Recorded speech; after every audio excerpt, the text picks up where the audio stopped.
Vote দিয়ে ফেরার পথেই মৃত্যু, কেশপুরে মর্মান্তিক ঘটনা ঘিরে শোক ও বিতর্ক। ভোটের দিনেই মর্মান্তিক ঘটনা পশ্চিম মেদিনীপুরের কেশপুরে। ভোট দিয়ে বাড়ি ফেরার পথে মৃত্যু হলো এক মহিলা ভোটারের, যা ঘিরে শোকের ছায়া নেমে এসেছে এলাকায়। ঘটনাটি কেশপুর ব্লকের সরিষাখোলা গ্রাম পঞ্চায়েতের 225 নম্বর দীঘা বুথ এলাকায়। মৃতার নাম ইসরাতন বিবি, বাড়ি সীমাগেরিয়া গ্রামে।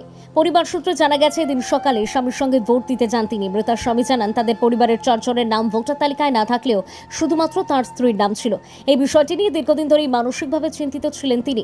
ভোট দেওয়ার পর বাড়ি ফেরার পথে আচমকাই অসুস্থ হয়ে পড়েন ইসরাতন বিবি এবং কিছুক্ষণের মধ্যেই তার মৃত্যু হয়। ঘটনার খবর পেয়ে মৃতার বাড়িতে যান তৃণমূল কংগ্রেস প্রার্থী শিউলি সাহা। তিনি এই ঘটনাকে অত্যন্ত দুঃখজনক বলে উল্লেখ করেন এবং ভোটার তালিকা থেকে পরিবারের অন্যান্য সদস্যদের নাম বাদ পড়া নিয়ে প্রশ্ন তোলেন। এই ঘটনাকে ঘিরে এলাকায় শুরু হয়েছে আলোচনা ও রাজনৈতিক চাপানুতর। একদিকে শোকস্তব্ধ পরিবার, অন্যদিকে ভোটার তালিকা সংক্রান্ত অভিযোগ। সব মিলিয়ে পরিস্থিতি হয়ে উঠেছে সংবেদনশীল। প্রশাসন সূত্রে জানা গেছে, ঘটনার প্রকৃত কারণ খতিয়ে দেখা হচ্ছে। প্রাথমিক অনুমান করা হচ্ছে হঠাৎ শারীরিক অসুস্থতার কারণেই এই মৃত্যু হয়েছে। তবে সব দিক খতিয়ে দেখা হচ্ছে। ভোটের দিনে এই ধরনের মর্মান্তিক ঘটনা আবারও সামনে এনে দিল সাধারণ মানুষের নিরাপত্তা ও স্বাস্থ্য সংক্রান্ত বিষয়গুলিকে। সব মিলিয়ে কেশপুরের এই ঘটনা ভোটের আবহে এক গভীর দুঃখের ছাপ রেখে গেল। এখন প্রশ্ন, এই ঘটনার পেছনে ঠিক কী কারণ তা তদন্তেই স্পষ্ট হবে।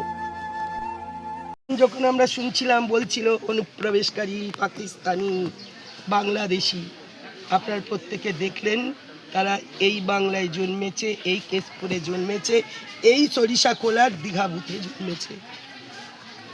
স্বামীর নাম নেই, এতগুলো লোকের নাম নেই, নাকি ভীষণ কান্নাকাটি করছিল, প্রচণ্ড টেনশনে ছিল। স্বামী আবার সঙ্গে গেছে, ওকে ঢুকিয়ে দিয়ে স্বামী বাইরে। তারপর সে আর ভাবছিল ডিটেনশন ক্যাম্পে যেতে হবে। স্বামী কাঁদতে কাঁদতে বলছে যে ও বলতো বাংলাদেশে তোমাদের পাঠিয়ে দেবে, আমি কি করে থাকবো, এই টেনশনে মারা গেল।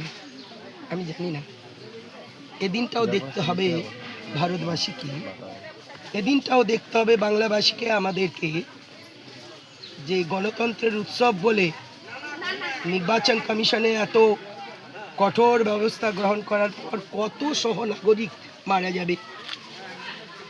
আমি জানি না, আমি বারবার প্রতিবাদ জানাচ্ছি যে এইভাবে দেখেছেন এসআইআর করে কতজন মারা গেছে।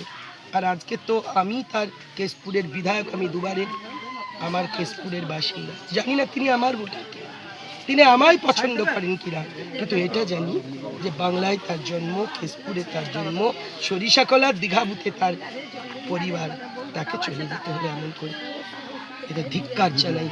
গণেশ কুমার, আপনাকে জানাতে চাই, কবে আপনার চক্ষুদয় হবে? আপনার নাম গণেশ কুমার, জ্ঞানের ভান্ডার। আপনি এ কি করছেন দেখুন। কেন নাম নেই? আপনি উত্তর দিন। কেন মরতে হলো ওকে? কেন সারা রাত ধরে তাকে কাঁদতে হচ্ছে? আজ 3 মাস বলছে আমরা দৌড়াচ্ছি ভোটার লিস্টে যাতে নামটা থাকে। বলার নেই, মমতা ব্যানার্জি আছেন, আমি দলকে জানাচ্ছি, নেত্রীকে জানাচ্ছি, অভিষেক বন্দ্যোপাধ্যায়কে জানাচ্ছি, আমরা এই রকম যাদের নাম ডিলিট হয়ে গেছে, আমরা আইনত তাদের পাশে আমরা আছি। আপনারা জানেন যে সুপ্রিম কোর্টেও আমার নেত্রী দৌড়ে গেছেন, লড়াই দিচ্ছেন, তিনি নিজে সওয়াল করেছেন।